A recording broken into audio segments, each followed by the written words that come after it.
Hey alligators, what's up? It's Hardesty, and today I'm going to be talking about some YouTuber conspiracy theories. These are my absolute favorite because, like I've said in many other videos, I don't watch TV necessarily, I just watch YouTube. I watch a lot of YouTube actually, and these include some of my favorite YouTubers or YouTubers that I watch on a regular basis. I just want to make a disclaimer that these are just conspiracies, and in fact, a couple of these conspiracies I am going to be saying that I don't actually think they're true at all. I believe that a couple of these are debunked, like we've pretty much established at this point that they are just theories, nothing more. But a couple of these I actually do believe to have somewhat of truth to them because it just doesn't add up, it doesn't make any sense, and I believe that there is more to the story. But that is for you guys to decide, so be sure to leave your opinions in the comment section below, and let's get into the video. The first YouTuber or YouTuber conspiracy theory we're going to be talking about today is a guy named Tana Lopez. Many of you may know him from his viral video, or ad I should say, where he's like, just bought this new Lamborghini, but you know what I like more? Knowledge.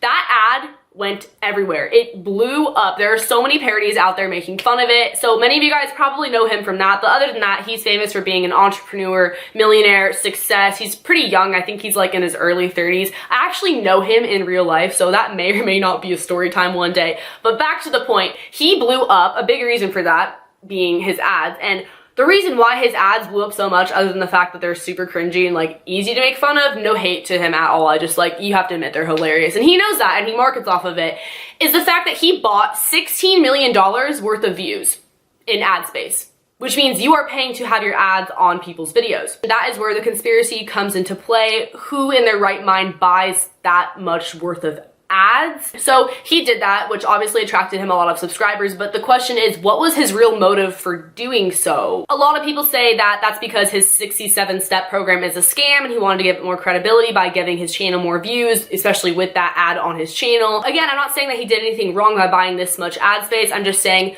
who in their right mind does that? I get that you're a millionaire, but like $16 million, that is still a lot of money, even to a millionaire. Like, that's a lot of money. So I don't know, let me know what you guys think in the comment section below. We're going to move on to our second YouTube conspiracy theory. This is one that everyone's probably heard of by now. Marina Joyce and her kidnapping conspiracy. I promise I'll get to the other ones after this, but we need to touch on this because this was crazy over the summer. I remember when this blew up, everyone was like, hashtag save Marina Joyce. So if you don't know what I'm referring to, she is a beauty vlogger out in the UK. She has well over 2 million subscribers, but before this conspiracy blew up, like around that time, she had less than 1 million. So, I mean, she literally blew up on the internet because of this thing going viral. And the theory was that she was kidnapped, or that her boyfriend was holding her hostage, somebody was forcing her to make YouTube videos.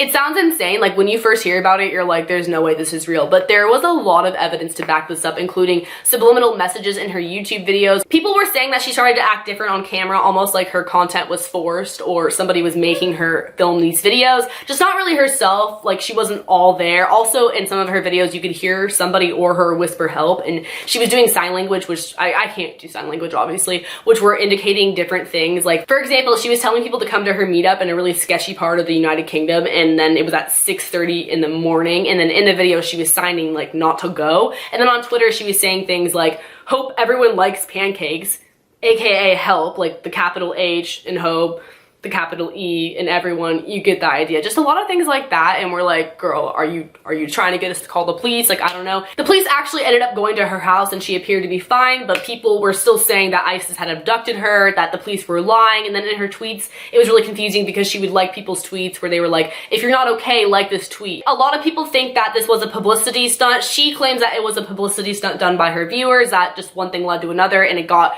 really blown out of proportion. Anna Campbell, my girl, she came out with a video, which is now on private, but I'm pretty sure she's gonna public it again soon, where she talks about how Marina Joyce may or may not be schizophrenic. I have no idea, not making any claims, but it made a lot of sense. If you guys did watch that video, it got a couple million views. So yeah, maybe that's the case. I don't really know. I don't think she's kidnapped because at this point, like, she seems to be okay. She keeps putting up videos. But we're gonna move on to our third conspiracy theory, which is about Tana Mongeau. And I actually met her and I talked about this with her, and she was saying how it's like one of the most searched things involving her name on Google, which is her lying about her age, her actually not being 18, her being 21, 23, whatever. I've heard about this for a while. I think by now it's sort of died down because she actually had to tweet her ID picture with her information blurred out, of course, so people would believe her that she wasn't lying about her age. And obviously you're thinking like, what would she gain out of lying about her age? Like, why does it matter if she's 18 or 21? I don't really know, but the fact is, people say that if you have a younger audience, they're more active, like they're more likely to support you. You can relate better with like a younger audience if you are younger. Like on YouTube, if you're like 24, you're considered ancient, and that's just how it is. I don't know. People think that if you're younger, you can convince your parents to buy merch, to buy tour tickets,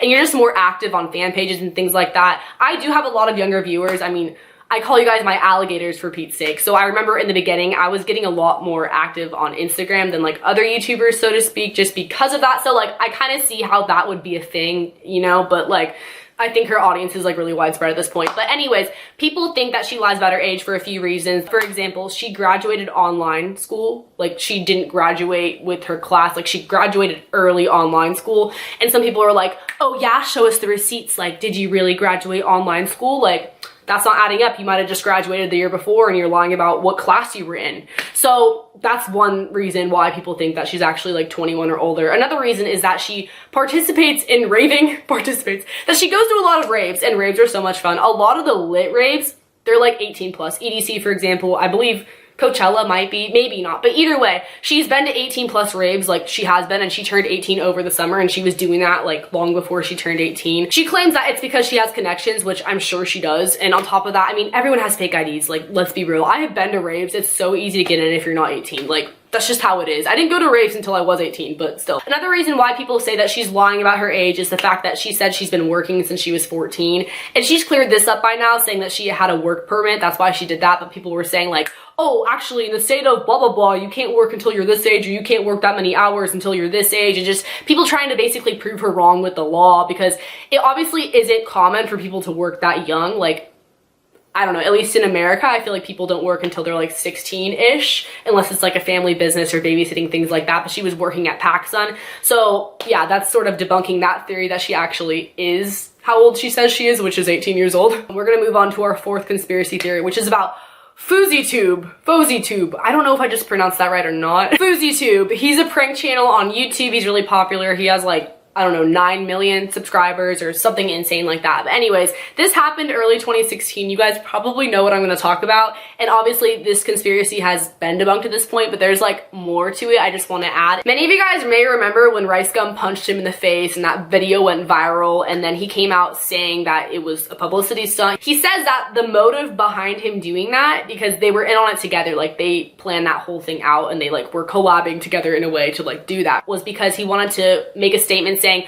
drama channels are really negative. If there's any sort of drama on the internet, it gets all the views, it gets all the attention. He's saying how that's really negative and we shouldn't be doing that because a lot of it isn't worth our time. Just like that, it was planned out. Like they actually staged the fight. So obviously he exposed himself, he put it out there, and everyone's like, oh, that's a good point. That video blew up, it went viral, it got so much attention. But the thing that I have to add to this is that I think it was actually like self-promo for his new movie, because right after that, he put out the official trailer to the movie he was in with a bunch of other big stars. So come on, like, do you think he just randomly did that? I don't know. I'm kind of 50-50 on that one. And again, there's nothing wrong with that. Like, it's business, it's smart, but it was just kind of too perfect timing, you know what I mean? This brings us to our fifth and final conspiracy theory. I saved this guy for last because honestly, like, I feel like he's kind of the most irrelevant one at this point, and I think what he did is like the shadiest, because I actually believe this happened. Like, I really, really do. That is Rich Kids TV, and you guys might know where I'm going with this, and I'm gonna get really sort of ranty. I think this is super messed up if this happened,